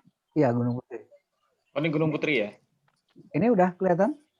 Udah kelihatan, cuma videonya belum keluar. Videonya belum, baru layar PowerPoint. Layar PowerPoint-nya aja? Mungkin harus di play kali ya? Enggak? Udah di play nih. Oh, nggak kelihatan ya? Belum. Atau ada window lain? Dia videonya keluar window lain kali. Jadi Sorry. Ya. Oh iya, window-nya kayaknya 2. Nah, oke Om. sip. Ini stuck nggak bukan video nih ya? Video. Iya, tapi agak Oh, ya. sedikit. Ini saya cuman ini kan dia automatic. Jadi ini di situasi waktu mulai di bawah ini ya, waktu baru mulai keluar dari pos. Terus bentar. Ini masih di bawah, Om? Ya, masih di bawah. Bawah ya? Sari. Iya, Kayaknya ini. kita perlu main ke tempat Pak Rega tuh, lihat semua alatnya, lihat segala macam dokumentasinya tuh. Betul. Agendakan main ke sana. Nanti kita secara offline mau bikin meeting juga, Uni. Nah, di Tapi tempat Pak Rega direkam. aja. Di tempat Mas Rega, di mana sih tuh? Di mana Mas Rega? Di kemarin rencana nanti mau dibikin di GBK. Oh gitu pertemuannya ya di GBK. Iya, sekalian bawa gear-nya, Uni. Jadi semuanya lengkap. Betul. Kita bikin acara offline bagi yang bisa hadir dan bisa melihat alat-alatnya. Kemudian nanti kita rekam, kita share gitu. Oke. Sip. Ini kelihatan ya videonya? Kelihatan. Kelihatan jelas ini, jelas. Ini yang ini yang favorit ini istri saya.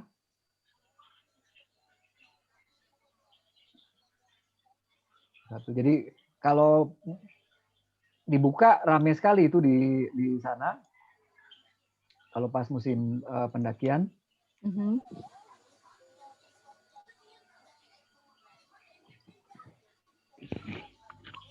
Apalagi di Eropa pas musim liburan musim panas banyak ini wisatawan kemari. Nah ini kalau di jalur Gunung Putri ini jalurnya banyak tanah. Ini istrinya ya, Om? Iya, istri saya. Nggak, aku baru mau komen, ini kok jalannya tanah emang gitu ya, Om? Iya.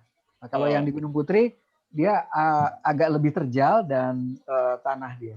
Kalau di lewat Cibodas, trap-trap tangga gitu pakai batu.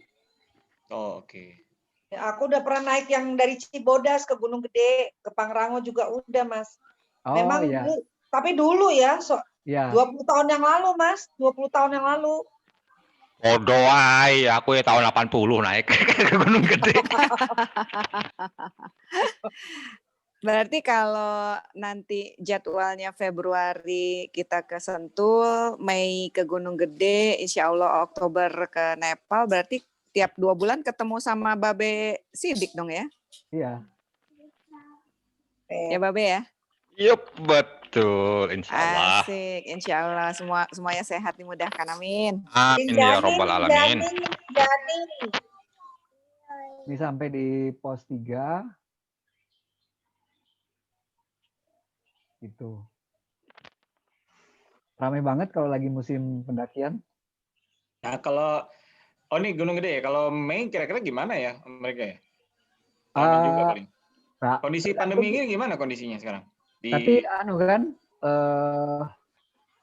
dibatasin. Tapi kalau yang penting kita masuk kuota, masuk kuota nggak apa-apa. Oke. Wah, cakep. Ini udah di lembah Surya Kencananya. Keren. Jadi betul-betul lembah di sana tuh.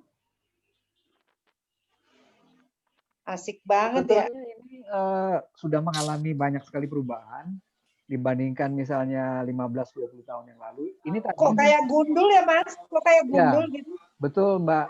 Sayang sekali kalau waktu kita zaman itu kan seluruhnya ini Edelweiss ya.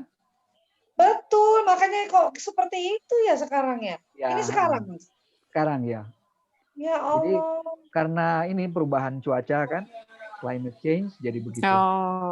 Jadi di bagian pinggir-pinggirnya aja Mbak sekarang yang di dekat Tunggungan, Edelweiss-nya ada di situ sekarang. Wow. Kan ini udah dilarang ya kan, nggak boleh kan sampai Edelweiss-nya kan ya. betul Sudah nggak dilarang boleh. kan ya kalau nggak salah. Bukan cuma Edelweiss, semua tumbuhan, hewan di sana dilindungi. Betul. Jadi memang ini apa namanya itu ada undang-undangnya. Ya. Nah ini kita nginep di Surya Kencana, terus pagi-pagi kita naik ke Puncak Gede. Kira-kira treknya tuh kayak gini. Masih nanjak juga, cuman batu-batu. Ya ini sudah mulai batu ya. Iya. Aduh, rasanya ini darah menggelegak ini ngelihatnya.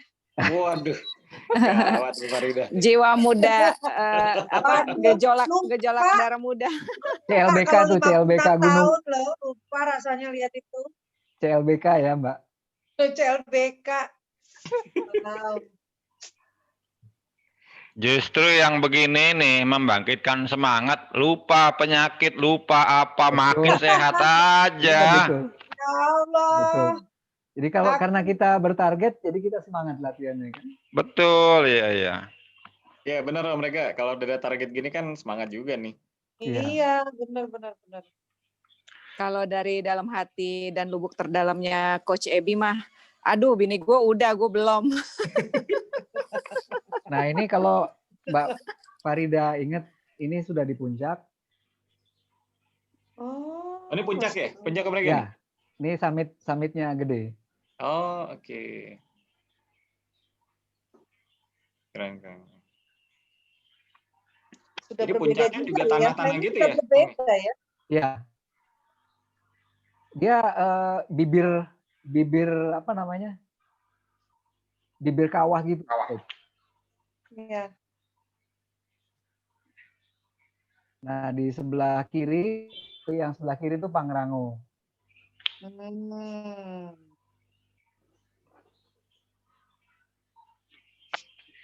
Kalau sudah ngelihat film-film seperti ini, usia itu sudah bukan perhitungan. Pokoknya jiwa mudanya timbul sudah.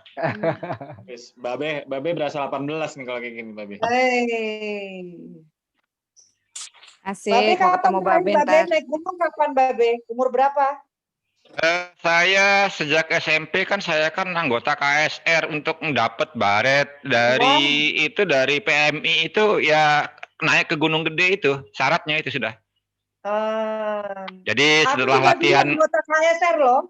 Aku setelah juga anggota KSR. Setelah latihan sama Kopassus, sama pemadam kebakaran, sama PMI sendiri, ya ininya naik ke Gunung Gede. Lah kita ininya di atas apa namanya itu pemasangan baretnya itu di atas. Oh, wisudanya ya, pelantikannya. Betul. Jadi kalau dia nggak bisa naik ya nggak dapat baret. Oke. Aduh, cakep banget nih. Keren. Dari mana? Aku bertanya ini ngopo maksudnya apa?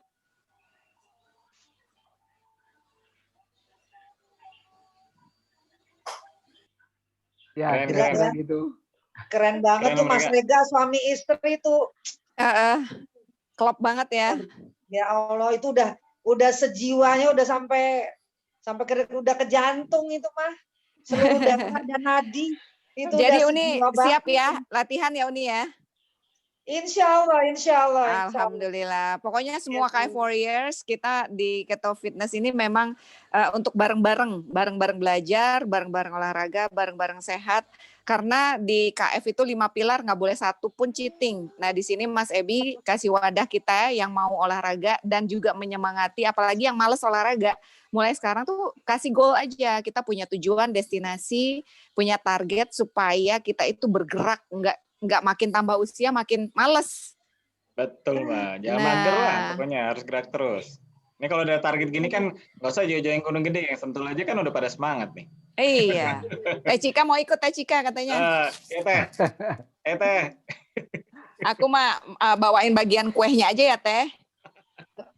Udah ngincer. Banyak kok pendaki luar itu yang usianya di atas 100 buktinya masih pada mampu. Lah kita Ya, apa namanya itu Allah. dengan berbagai gunung yang ada ini ya minimal seperti apa namanya itu Dokter Akbar bilang tadi, semakin itu jangan semakin mager, harus semakin aktif supaya tetap bisa fit gitu. Betul. Ya. Jujur loh, saya waktu teman-teman udah ada rencana ke Himalaya, aku langsung ngelokro gitu. Ya Allah, aku jauh banget sama mereka gitu. Maksudnya kayaknya aku udah jauh kemana tuh wes tuwe, sakit-sakitan gitu loh. Rasanya gitu loh. Nah, makanya kalau targetnya kita sampai ke Mount Everest nih Uni, kita nyampe ke Gunung Gede ataupun ke Sentul, itu kan sebenarnya satu langkah, one step at a time Sentul gitu. karo Gunung Gede wes 2 itu dulu. Himalaya belum berani ngomong, pokoknya 2 itu dulu lah. Nah, nanti bagaimana nanti Allah memperjalankan. Amin. Nah, amin, itu dia. amin. Itu yang kita incar. Amin ya robbal alamin. Jadi harus punya target. Kalau kita sudah punya target, itu semangat akan bangkit. Jadi apa namanya itu usia kita nggak bisa bohongin, KTP itu nggak bisa dirubah ini. Tapi semangat dan fisik itu bisa kita latih. Iya. Kalau nanti Mbak Farida mau, saya sama Coach Edi bisa bikinin program latihan fisiknya. Paling nggak perlahan-lahan nanti sudah punya persiapan, nanti ke Sentul, terus kemudian sampai bisa cita-cita ke Gunung Gede lagi gitu. Mas, dibikin checklist, Mas. Iya. Udah. Mas lagi bikinin kayak modul untuk kita checklist setiap hari sudah apa. Checklist. Berarti itu untuk sampai pada titik Gunung Gede memenuhi syarat kira-kira gitu, Mas. Jadi kita bisa terukur gitu loh. Iya, betul. Iya. Bisa. Insya Allah. Bisa ya, Coach ya? Iya, bisa. Nanti kita siapin Uni. Iya. Iya. Jangan kasih kendor ya Uni ya. Bukan hanya buat saya, buat semua teman-teman kita bikin checklist. Mungkin nanti customize ya kan, kondisi setiap orang beda-beda. Jadi mungkin nanti kita perlu tanya dulu kondisi masing-masing seperti apa kan. Gitu. Iya. Oke, siap. Oke, terima kasih Uni loh. Mantap. Ntar bayarnya pakai bakso sama rendang ya. Bayarnya pakai rendang kaleng. Kita udah ada produk kaleng bisa dibawa ke atas. Ada bakso kuah kaleng. Uni, kemarin kita lagi bahas sama mereka nih, kalau yang kayak Everest Base Camp, kita bisa bawa kalengan, bisa bawa rendang kayak Uni ntar. Oh iya, betul. Kami kan udah ada. Kan kita udah ada rendang kalengan. Udah ada rendang kaleng. Udah ada bakso kuah kaleng udah ada, udah di dalam kemasan kaleng. Nanti tinggal dipanasin di atas. Nah, berarti Uni. Udah ada bukti nih, kayak bisi ntar. Produk aja udah diniatin naik ke Everest. Yang bikinnya juga kudu naik. Iya. Amin. Jangan kesana produknya aja dong, yang bikin juga. Iya, betul. Yang bikin naik juga nih. Amin. Itu kalau yang bikin sampai ke atas, promosinya luar biasa itu. Wow, betul. Sip. Ya, aku kemarin udah mikir tuh, ntar yang naik gunung berapa orang, aku mau kasih bekal tuh, promosinya Ketozen ngasih bekal makanan kaleng buat teman-teman yang nanti naik ke Himalaya, udah tak niatin tuh. Amin. Makasih Uni. Kan itu Oktober ya. Kan itu Oktober. Udah diniatin. Itu Oktober. Perkiraan saya kalau misalnya latihannya teratur dan konsisten, perkiraan saya 8 bulan sih cukup. Amin. Bisa ya, Mas Rika. Itu Himalaya curam sekali atau gimana, Mas? Curam banget ya? Kayak kita nanjak Cibodas selama 7 hari. 7 hari naik 7 harinya ya. Cibodasnya mah kelihatannya enggak terlalu sulit, tapi 7 harinya itu menjadi tantangan ya. 7 hari. Dan kita Bu Farida, kalau aku lihat dari film-film dokumenter, kalau ke ini apa namanya itu ke sana itu ya, itu kayak kita hiking lah. Ada sih tanjakan-tanjakan, tapi tidak berat. Cuma jaraknya yang luar biasa gitu. Nah, itu sebetulnya kalau dia ada ekskavator itu samping-samping gunung diratain, didoser apa segala jadi jalan bagus. Cuma karena dia di gunung, pegunungan yang nggak mungkin didatangkan alat berat lain-lain.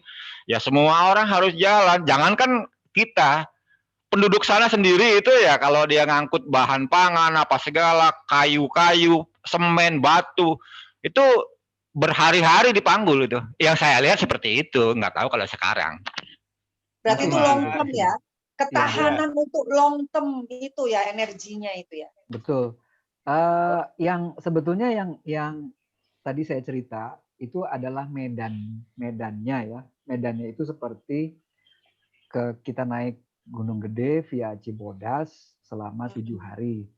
Tekanan ke badan itu tetapi berlipat ganda karena begitu Dingin. kita sampai, bukan dingin, begitu sampai di ketinggian 3000 naik ke Ya. atas, persoalannya oksigennya sudah Oksigen. beda Ya. kadarnya. Oh. Ya, oksigen. Jadi challenge-nya di bagian oksigen kita ya, kalau mereka Betul, ya. betul. Ya. Jadi latihan kita itu lebih untuk ningkatin kemampuan darah untuk ngikat oksigen nanti, VO2 max istilahnya tuh.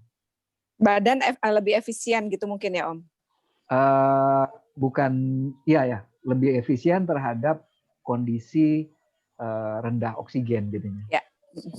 Adaptasi tubuh terhadap ketinggian. Kadang-kadang tubuh itu tidak bisa beradaptasi secara cepat di ketinggian tertentu dengan oksigen yang miskin. Lah ini yang kadang-kadang menjadikan bermasalah bagi pendaki gitu. Kalau yang adaptasinya cepat, kondisinya bagus, itu nggak masalah gitu. Karena di ketinggian tertentu kebutuhan oksigennya masih terpenuhi. Itu yang perlu dilatih mungkin.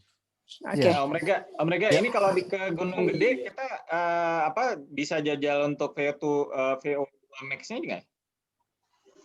VO2 max-nya di Jakarta aja kita bisa latihan. Tapi kalau yang belum pernah mendaki, itu kan nanti waktu naik ke Gunung Gede ketinggiannya sekitar 3070-an itu. Nah, di Surya Kencana tuh kira-kira 3800 sampai 3900, 2800 sampai 2900. Itu kita nginap semalam kan di Surya Kencana. Jadi badan kita sudah punya memori di mana situasi di ketinggian hampir 3000 gitu.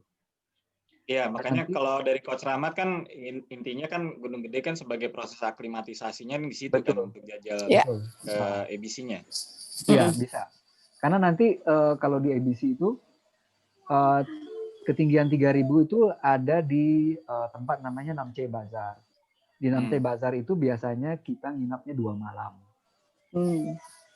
Dan di sana itu protokol pendakiannya sehari itu maksimum vertikal trip, jadi ketinggian vertikal yang setiap hari itu cuma 500 meter.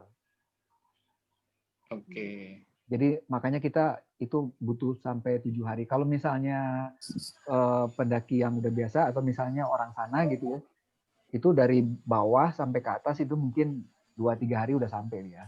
Tapi kita nggak dianjurkan gitu karena perlu aklimatisasi terutama terhadap kadar oksigen. Betul. Gitu. Oke. Sip. Banyak yang mesti disiapkan. Sentul ya, jajal Uni ya. Insya Allah. Yang terdekat dulu, Sentul. Ya. Semangat Uni. Semangat Uni. Terima kasih Uni. Aduh, terima aku kasih jadi ikut semangat. ya, Mas Ebi, Mas Rega, Ya. Sari, Mbak Be. Keto Siap Fitness, Uni. maju terus Keto Fitness nih, diajak teman-teman yang lain. Yeah. Pasti. Keren. Oke, tinggal gabung di telegroup ya nanti ya Uni ya. Ya, kayaknya udah deh, aku udah ada di sana deh. Ntar lihat. Oke. Dicek lagi ya Uni ya. Ya, siap. Terima kasih Uni. Oke, Om Rega, apalagi Om, ada yang mau di-share terakhir? Mungkin nggak ada Coach. Mungkin pesan aja kalau misalnya memungkinkan buat teman-teman yang di sekitar Jakarta.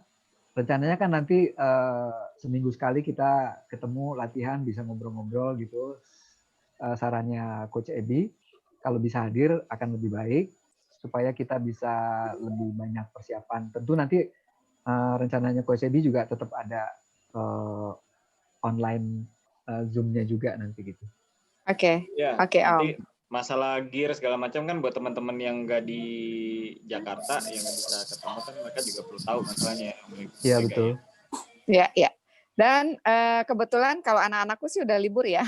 Jadi sebulan ini aku free banget, bisa dialokasikan waktu untuk latihan secara fokus gitu loh, Coach. Iya, Sabtu ya, ntar lu. Ini buat yang di Jabodetabek nih, latihan di GBK. Buat yang di Jabodetabek ya, tiap Sabtu sore ya. Nah, tiap Sabtu sore ya. Bagi yang di Jabodetabek kalau mau ikutan, ya udah jam 3 ke atas lah, setengah 4 ya. Nah, gitu ya. Mengingat cuaca yang kadang nggak tentu nih, Coach, gimana kalau pas hujan? Sebetulnya Ya, nanti kita lihat. Kemarin udah sempat didiskusikan sama Mbak Nino. Oke. Kalau misalnya hujan, nanti kita bisa melipir ke indoor. Jadi kita latihannya di indoor di situ. Indoor tenis? Ya, di indoor tenis kan bisa. Oh, oke. Asik. Oke. Iya. Memori nonton konser situ. Nonton konser. Oke. Mungkin waktu juga sudah melebihi dari jadwal kita seperti biasa, tapi senang banget loh. Iya, Mbak. Om Rega banyak banget info hari ini dan membuat semakin banyak semangat yang terbakar. Waduh. Ya, mudah-mudahan ya. Terima kasih. Iya, karena kan sekarang kita uji tenaga keton dengan trekking ini kan menarik. Ya, Yes. Karena bukan hanya jadi kombinasi kalau menurutku ya Om Rega koreksi kalau salah nih. Kalau trekking ini kan kombinasi antara ya kekuatan otot juga, endurance-nya juga gitu ya. Nah, Iya, betul. Jadi semuanya bekerja nih dengan tenaga keton kita gitu. Jadi kombinasi antara kekuatan otot kita yang memang harus dilatih dan endurance. Nah, gitu. Iya, betul. Ya, kalau Coach Ebi dengan deadlift-nya, nah ini yang trekking nih semua combo itu dikeluarkan ya, Coach ya? Iya dong. Iya dong. Kan ngelatih otot kan bukan hanya di gym lah. Kan kayak tadi Om Edi Suwardi aja kan udah bisa buktiin naikin massa otot segala macam dengan rutin latihan beban di rumahan, nggak perlu nge-gym. Ya kan ini yang perlu di-share ke teman-teman bahwa latihan beban ini kan nggak perlu di gym. Gitu di rumah pun bisa asal niat. Kan gitu. Oke, berarti Coach Ebi jadwal rutin Zoom tetap ada ditambah dengan kita ketemuan setiap hari Sabtu di GBK ya, Coach? Iya, mudah-mudahan rencananya gitu deh. Gitu. Jadi mulai yang bisa ya, kalau yang bisa merapat aja. Gitu. Sip. Oke, ketemu lagi nih sama Babes Sidik insya Allah bulan Februari. Amin. Yeay. Mas, latihan di GBK-nya di online kan dong, jadi kita bisa ngikutin. Iya. Latihan di GBK-nya di online kan, yang luar kota bisa ngikutin. Iya, insya Allah nih.